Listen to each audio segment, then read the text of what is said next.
అభివృద్ధి సంక్షేమం ఒక ప్రత్యేకమైన లక్ష్యంతో మంచి ఆలోచనతోనే ముందుకెళ్లే ప్రయత్నం చేస్తాం.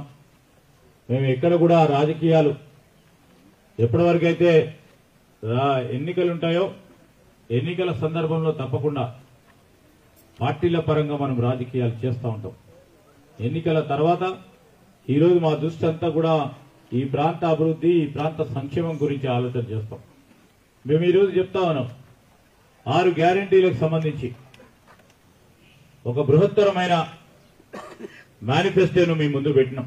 ప్రజలందరూ ఆశీర్వదించి ఆశీర్వాదంతో ముందుకెళ్తా ఉన్న తరుణంలో 7వ తారీఖు నాడు మరి ముఖ్యమంత్రి గారు మేమందరం కూడా మంత్రులం ప్రమాణ స్వీకారోత్సవం చేస్తే 48 గంటలు తిరగకుండానే ఈరోజు మహిళలు సంబంధించి ఉచిత బస్సు ప్రయాణం ఈరోజు రాష్ట్ర వ్యాప్తంగా చేస్తా ఉన్నారంటే 10 కోట్ల జీరో టికెట్స్ అంటే 10 కోట్ల మంది మహిళలని కాదు, మహిళా సోదరిమణులు ఒక్కరోజు ఒక్క దగ్గర నుంచి అనేక ప్రాంతాలకు పోయినా అన్ని కలుపుకుంటే 10 కోట్ల పై చిలుకు ఈ రోజు వరకు 40 రోజుల్లో 10 కోట్ల జీరో టికెట్స్ ఇస్తే ప్రతి మహిళా సోదరిమణికి ఏ విధమైన సాధికారత ఇవ్వటం జరిగిందో ఒకసారి మనం ఆలోచన చేయాలి.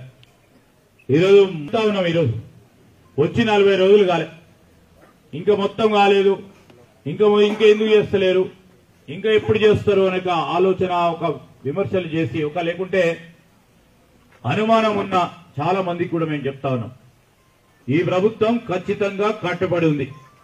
6 గ్యారంటీలకు సంబంధించి ప్రతి ఒక్క గ్యారంటీని ఖచ్చితంగా అమలు చేసి తీర్చి మళ్ళా మేము మా ప్రభుత్వంలో ఇచ్చి ప్రతి గ్యారంటీని అమలు చేసే కార్యక్రమం చేస్తాం. నేను ప్రజలందరినీ కూడా కోరుతా ఉన్నా, మీరందరూ కూడా అధైర్యపడకూడదు. కొంతమంది విమర్శల ద్వారా, కొంతమంది అనుమానాల ద్వారా ఈరోజు మీకు కలిగించిన ఒక నమ్మకాన్ని నీరుగార్చే ప్రయత్న భాగంలో ముందుకు నడుస్తా ఉన్న తరుణంలో నేను మీ అందరినీ కోరుతా ఉన్నా, మంచి ఆలోచనలు ఇవ్వండి. ఒక కొత్త ఆలోచన చేసేది, ఆ ఆలోచన ప్రక్రియలో మార్పు రావాలని కోరుకున్నారు. ఆ మార్పు ప్రక్రియలో ఏం చేస్తే బాగుంటుందని మీరు తప్పకుండా సమూల ఆలోచన ఇస్తే మేము ముందుకు తీసుకెళ్లే ప్రయత్నం చేస్తాం. అవునన్నా కాదన్నా మార్పు కోరిన ప్రజలు పార్టీని ప్రభుత్వంలోకి తీసుకొచ్చారు. కోరినట్టు ఈరోజు నేను పరిశ్రమలకు సంబంధించి ఐటీ రంగానికి సంబంధించిన బాధ్యత ఒక మంత్రిగా ఈ జిల్లా వాసులు మరి నా నియోజకవర్గ ప్రజలందరూ కూడా అవకాశం కల్పించారు. జిల్లా కేంద్రానికి సంబంధించి ఇప్పుడే మనం చూస్తా ఉన్నాం, కరీంనగర్ జిల్లాలో కేంద్రంలో ఉన్న ఐటీ టవర్ మేము మొన్న రివ్యూ చేస్తా ఉంటే ఆ ఐటీ టవర్ కట్టినాం. ఆ ఐటీ టవర్ కట్టిన తర్వాత మరి దాంట్లో సాఫ్ట్వేర్ రంగానికి సంబంధించిన పరిశ్రమలు రావాలి. కొద్దిమంది పెడతామన్నారు, కేవలం ఇప్పుడు 2%, 5%, 10% దాంట్లో స్పేస్ ఆక్యుపై ఉంది. తిరిగి వారు మళ్ళా తిరిగి రాలేదు. అదంతా కూడా మళ్ళా ఒక టాల్ బిల్డింగ్ కట్టుకున్నాం కానీ పూర్తి స్థాయిలో దాంట్లో ఆక్యుపేషన్ లేదు. మొదటగా దాన్ని ఆక్యుపేషన్ చేయడానికి దాని పూర్తి స్థాయిలో పెద్ద పెద్ద సాఫ్ట్వేర్ కి సంబంధించిన దిగ్గజాలను రావాలని మేము కోరినాం. ఇక్కడే కాదు, మొత్తం యావత్ రాష్ట్రంలో ఉన్న సాఫ్ట్వేర్ పార్కులు స్థలము మనం బిల్డింగ్లు కట్టడం, బిల్డింగ్ లో నడవటం లేదు.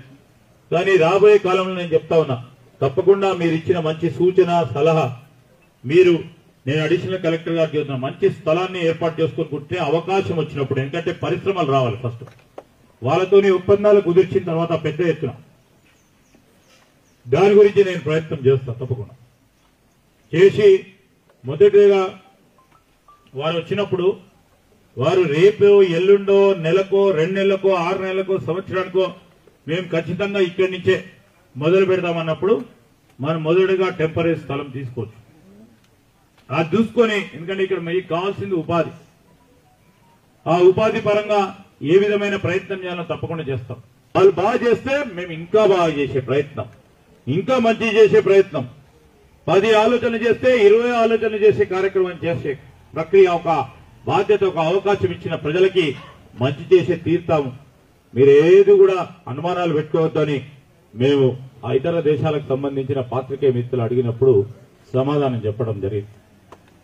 ఈరోజు నేను మీ అందరికీ కూడా